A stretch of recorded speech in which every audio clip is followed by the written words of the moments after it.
All right, casual video here today. I'm going to be ranking all of Fujimoto's work because apparently I decided to read everything this man has ever written while my parents were visiting over Christmas.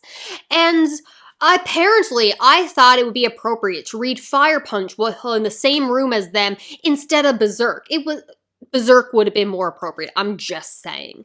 So starting right off the bat, we have Before Chainsaw Man. These are two collections of short stories. I'm just ranking them together. Definitely not my favorite. However, they all definitely have that classic Fujimoto style. I love his artwork and the extreme crazy situations that different characters find themselves in, while at the core still being about human connection and this atmosphere that I only ever get with his works, and I don't know how else to describe it. Some of these were a high, like, absolute delight, and other ones were like, what the hell? No, why? Oh well, it's still Fujimoto. It was enjoyable. The use of sexual assault, though, was a little bit overbearing as a plot point, but it normally had a purpose, just not that enjoyable. One of my favorites that just has stood out, like I read this a few weeks ago, Sasuke, something like that, it stops a bullet for whatever reason. That one is just stuck in my head. And then you have something crazy like Alien Invasion that has a heartfelt message about telling someone you love them, or one where aliens like eating humans, but they don't like eating chicken, so humans dress up in bad chicken costumes. Like, it's a crazy collection of stories. Some very heartfelt, some very funny. It's Fujimoto. I do recommend it, though last on my list. This really could have been in the short story collection. I don't know if it was written after Chainsaw Man. Probably. That would explain why it wasn't in the volumes named before Chainsaw Man. But just listen to the song. And yeah, this was definitely actually written after Chainsaw Man. Just based on the message. I liked this so much to the point that I want to rank it so much higher, but everything else this man has written has been such a fantastic thing. It has to go at this second last place.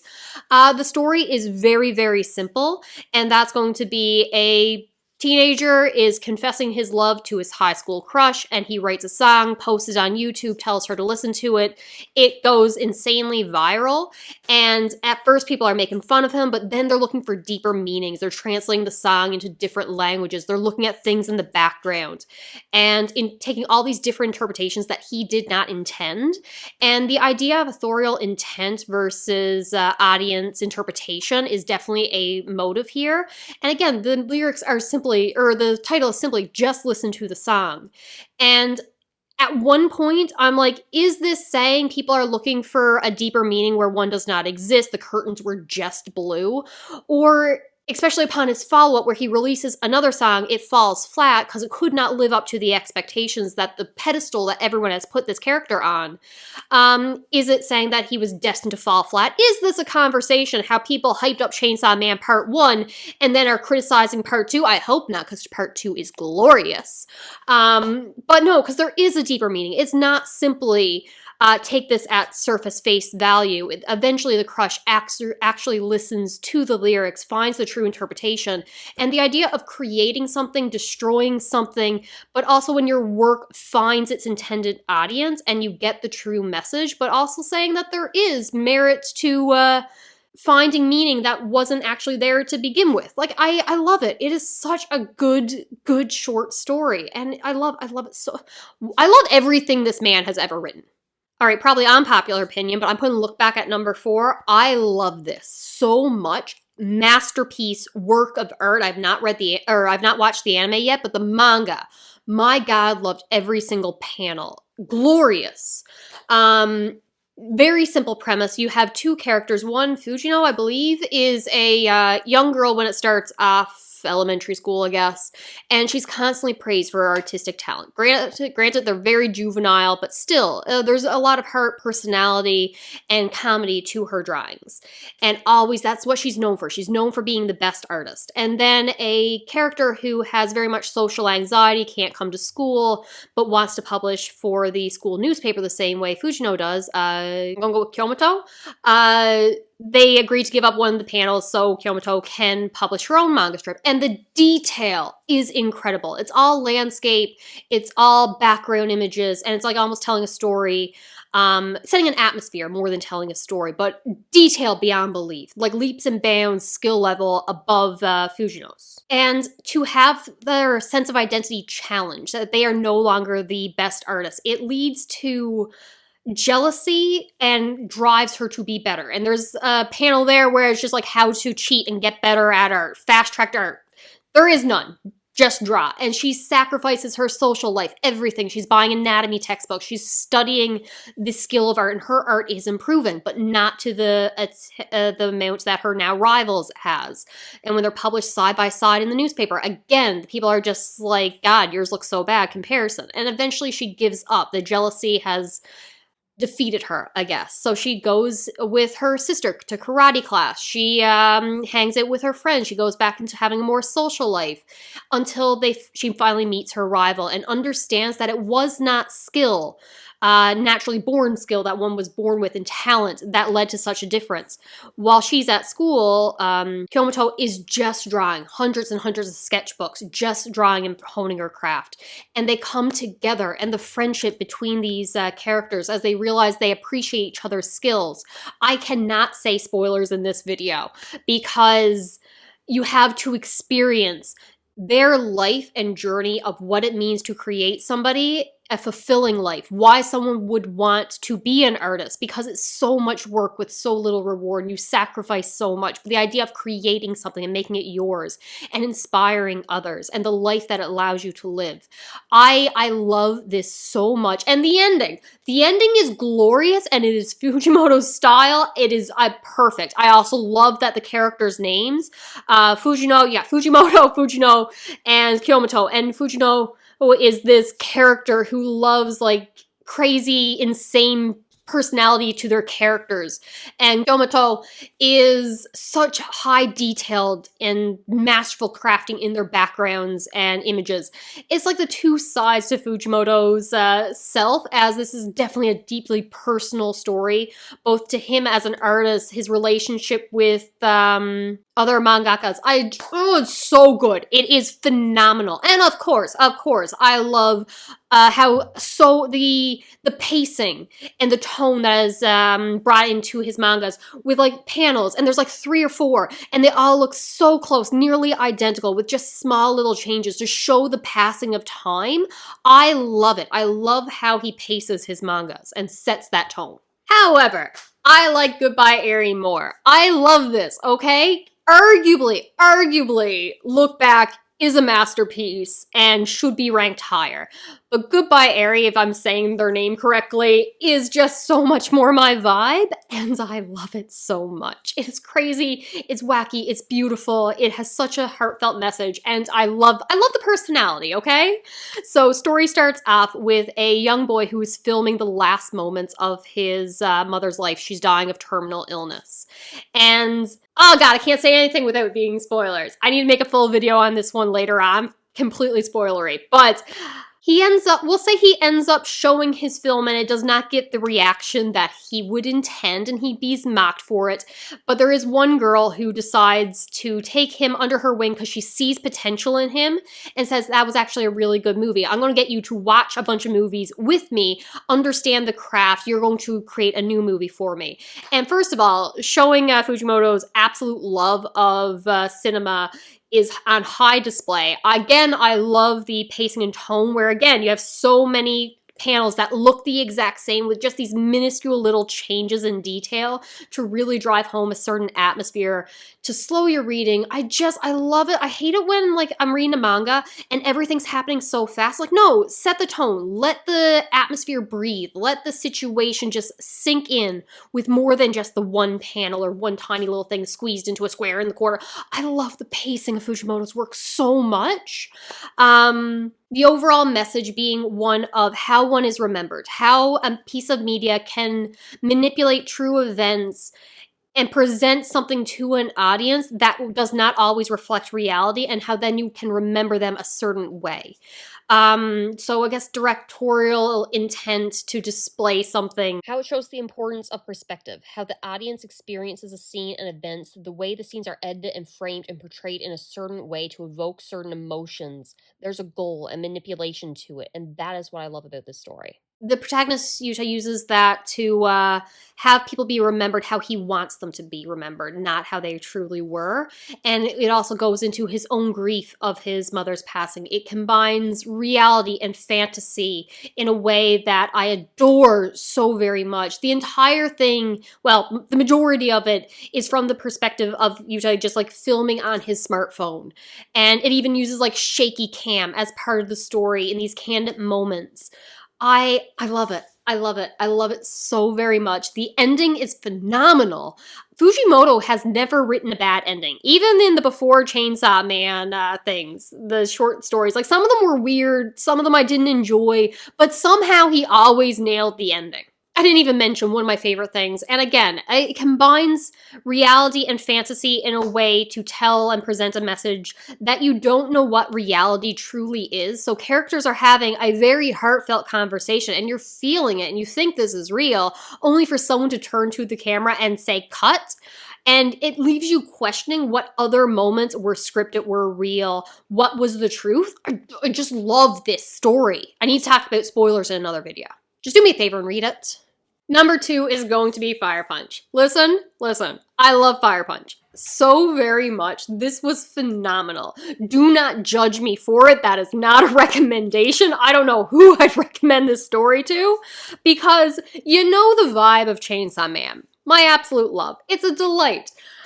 When I tell you Chainsaw Man is Fujimoto's socially acceptable normal series where he constrained his insanity, yeah, Fire Punch, no one told this man no. All of the trigger warnings for anything you could have probably imagined, because it's in here. This man said, I'm going to do this crazy, wacky thing, and there was no editor telling him, no, you can't do that, you can't put that on the page. If I had a nickel for every plot point I predicted in Fire Punch, I'd have 0 nickels. This was insane from start to finish. I don't know what I can say, spoiler-free, other than madness on the page. You have the main character, Agni, and this man he lives in a world where Earth is just frozen over, ice everywhere, and the world, not only the world, but the people have become cold.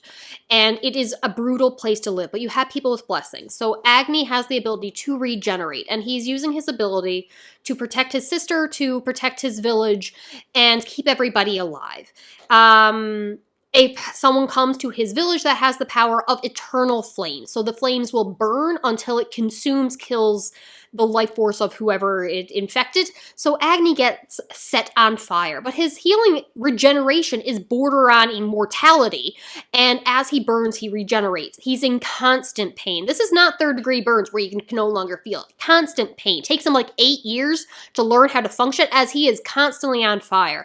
And somehow the physical pain that this man experiences, because again, constantly burning, has to learn how to basically talk with, I don't know how this man breathes. It's brought up that it's like, hey, the fire's destroying his lungs and the smoke is in his lungs. How does he even breathe? Yeah, the physical pain is the least painful part of this story. 83 chapters of insanity and pain, and I read it all in one sitting because Fujimoto's just that good I couldn't stop reading it. He goes on a quest of revenge, and then he is falling into so many different character arcs. He takes on so many different traits. He is the hero. He is the villain. He is on a quest for revenge. He is a brother. He is a sibling. He's a god. There is just so many things that he becomes, and so many messages within this story, from cult mentality, brutality of just when you're in a desperate situation trying to survive. There's a conversation of what is reality in terms of propaganda and lies, as they are telling you there is this ice witch that cursed the world to be frozen over, and the good king is going to fight her one day and save the planet, and no one believes it, but you have to believe it. There is the loss and slow descent. It's not actually that slow. He descends into madness.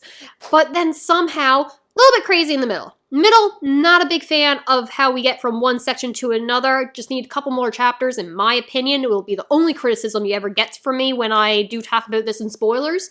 But the ending, it is so disturbing. Definitely disturbing, but beautiful in its symmetry and how it just feels like we've now made It's everything that was being built up towards, and we found balance and harmony, but still very disturbing. I love Fire Punch. The characters are phenomenal. I like the focus on education and how it calls people stupid. You're ignorant. You don't know any better. You need education or you fall victim to this propaganda.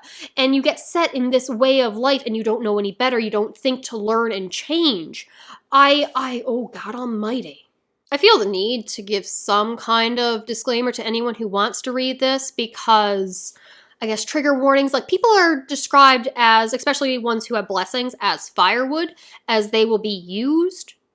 Some as actual firewood, some being hooked up to a machine for their entire life until they die and they're looking forward to death.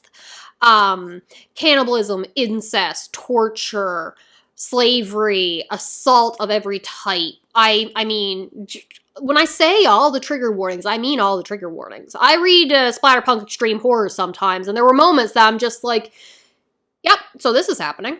Listen, it's nihilistic, it is dark, but there is also beauty and love and what makes you want to keep living. And at the center of it, human connection, as creepy as it is sometimes. I just love all of Fujimoto's work. And again, the ending. He never fails to deliver on the ending. But then you have my number one. Probably one of my favorite mangas, if not my favorite mangas, like neck and neck with One Piece sometimes. But come on, it's One Piece.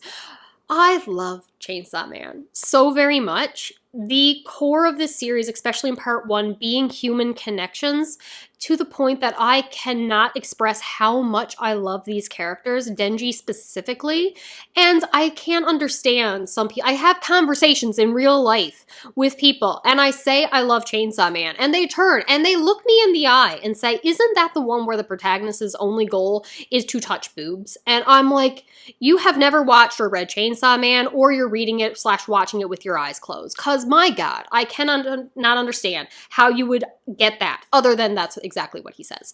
But, oh God almighty, the focus, like I said, on human connection, and Denji specifically, starting at the absolute bottom, having nothing, selling organs, risking his life, only dream is to have toast with jam on it, and building his way up to the point that, yes, he wants to touch boobs, and then he touches boobs, and realizes it's so hollow. He doesn't have any pleasure or enjoyment from that, and wanting to form bonds. He gets these connections, makes friends, he has a new family, he wants love, he is taken advantage of and manipulated. He joins an organization that just wants to use him. I spend the entirety of part one going, my darling sweet boy, who everyone views as an idiot, has never gone to school, needs an education, someone give him a hug and tell him everything is going to be okay. I'm seeing him be abused and controlled, and then you bring in the conversation about the town mouse and the country mouse. So the country mouse wants nothing but a simple life of pleasure and is more easily controlled to some extent, as they're willing to give up some amount of control to live that simple life. And the town mouse wanting the good food and more adventure and entertainment. They always want more and more and more, and they're allowing themselves to be put in more danger. And the ones that disregard the dangers of the city are subjected to being killed. And then Makima, you have abuse as well as control and the dangers of giving up control. And Denji, his search for the relationships that he wants, I'm trying so hard not to get spoilers, as he opens different doors and takes in new knowledge. You have characters representing like ignorance is bliss, as they think it is better when they gave up control to somebody else, allowed them to make decisions for them, and just went along with the plan. It was better when they didn't know what was actually happening. It was better to be a mindless dog, to serve. And then you realize what happens when you give up a control to others, the dangers of it. And there's no such thing as a simple life. That the actual goal in life is to set a goal, achieve the goal, set a new goal. Don't become stagnant. Don't give up control to others.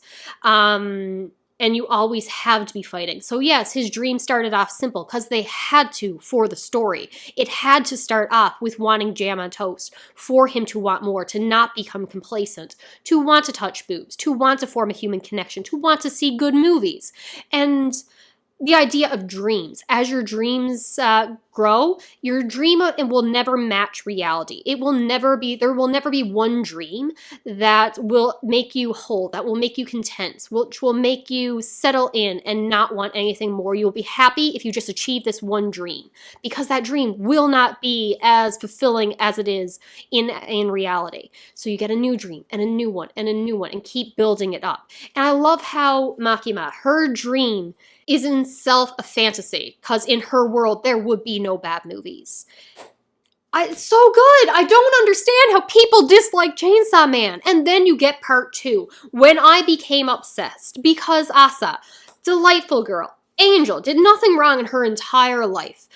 She's done many things wrong in her entire life, but the fear she has of connections. She is socially isolated. She is afraid. She is jealous. She hates the people around her because they seem to fit in a way she does not. And she craves that social interaction. She craves connection, but she's so afraid of being abandoned that she is afraid to make those connections. And seeing her come out of her shell, grow in confidence. She fears approaching others, and she fears being alone. She hates being ostracized. She hates making mistakes. She hates being judged by others. She craves approval. She has a tragic backstory involving a cat.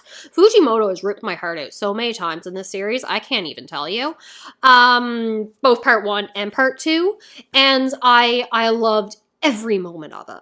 So when you combine part 1 and 2 about Denji forming those connections, Asa's fear of those connections, and then seeing these two characters come together, influence each other, their personalities bouncing off each other, I just love seeing them interact and inspiring each other and helping each other in ways they don't even understand.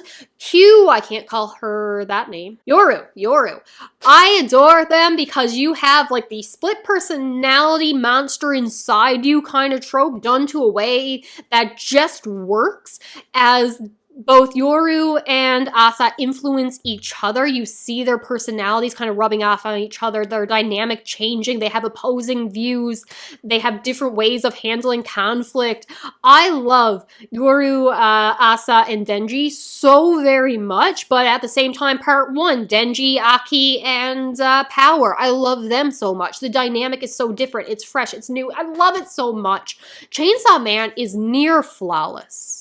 I think the only section of Chainsaw Man I disliked was the cult church of Chainsaw Man. The cult aspect was definitely done better in Fire Punch. But at this point, I fully trust Fujimoto just stick the landing with Chainsaw Man. I can't wait to see how it all wraps up. I can't wait to see what Fujimoto comes up with next, his next series after Chainsaw Man. Everything is just beautiful and perfect. This man does not miss. So that's all I got. In conclusion, Denji's a sweet boy who's done nothing wrong his entire life. He needs a better education. Can we get him back into school? Yes, he is being manipulated by everyone around him, but he recognizes that about himself now and he's working on it. That's all I got. Talk to you later.